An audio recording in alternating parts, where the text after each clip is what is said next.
Let us go then, you and I, when the evening is spread out against the sky like a patient etherized upon a table.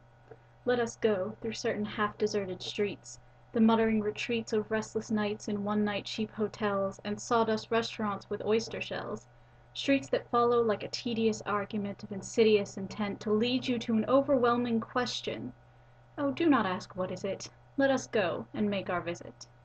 In the room the women come and go, talking of Michelangelo. The yellow fog that rubs its back upon the window-panes, the yellow smoke that rubs its muzzle on the window-panes, licked its tongue into the corners of the evening, lingered upon the pools that stand in drains, let fall upon its back the soot that falls from chimneys, slipped by the terrace, made a sudden leap, and seeing that it was a soft October night, curled once about the house and fell asleep. And indeed there will be time for the yellow smoke that slides along the street rubbing its back upon the window-panes. There will be time to prepare face to meet the faces that you meet. There will be time to murder and create, and time for all the works and days of hands that lift and drop a question on your plate.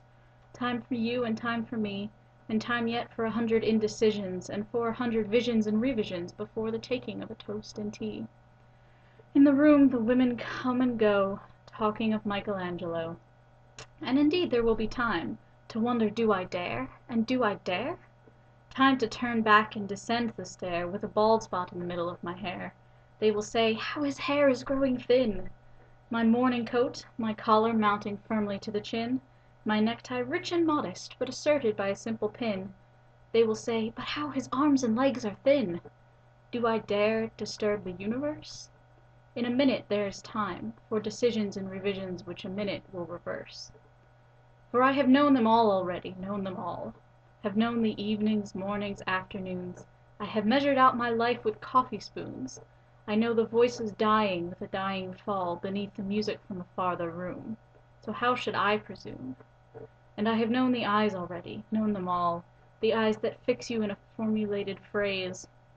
And when I am formulated, sprawling on a pin, when I am pinned and wriggling on the wall, then how should I begin to spit out all the butt ends of my days and ways? And how should I presume? And I have known the arms already, known them all, arms that are braceleted and white and bare, but in the lamplight downed with light brown hair.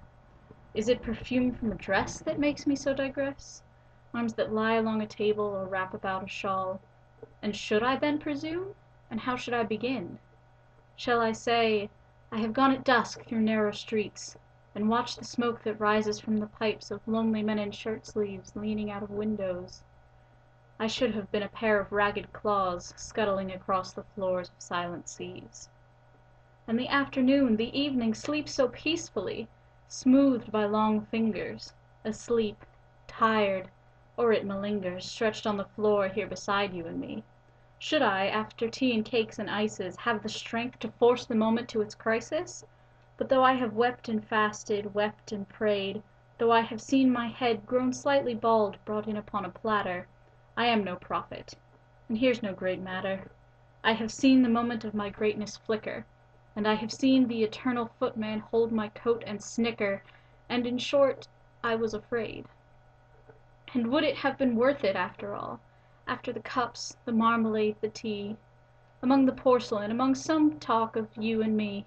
Would it have been worth while to have bitten off the matter with a smile, to have squeezed the universe into a ball, to roll it toward some overwhelming question, to say, I am Lazarus, come from the dead, come back to tell you all, I shall tell you all, if one, settling a pillow by her head, should say, that is not what I meant at all, that is not it at all? And would it have been worth it, after all? Would it have been worth while, after the sunsets and the dooryards and the sprinkled streets, after the novels, after the teacups, after the skirts that trail along the floor, and this, and so much more? It is impossible to say just what I mean.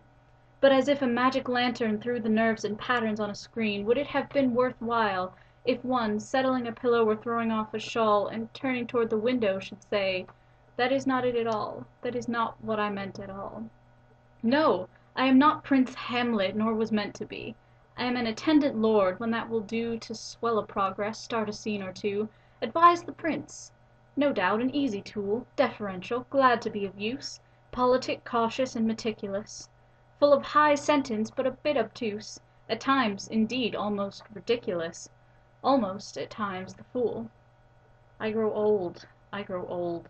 I shall wear the bottoms of my trousers rolled. Shall I part my hair behind? Do I dare to eat a peach? I shall wear white flannel trousers and walk upon the beach. I have heard the mermaids singing each to each. I do not think that they will sing to me. I have seen them riding seaward on the waves, combing the white hair of the waves blown back, when the wind blows the water white and black. We have lingered in the chambers of the sea, by sea-girls wreathed with seaweed red and brown, till human voices wake us, and we drown. If you're watching this, I want to say thank you for watching that all the way through. Sorry I was a bit fidgety the whole time. This is the first time I've done something like this. I'm starting a new segment of Poetry Wednesdays, where every Wednesday I'm going to try to read something like this and post it up. It's more or less an exercise in helping me develop a reading voice. If you have any comments or any poems you'd like me to read here, leave them for me, and I will definitely try to do that. I hope your lives are all going very well, and never forget to be awesome.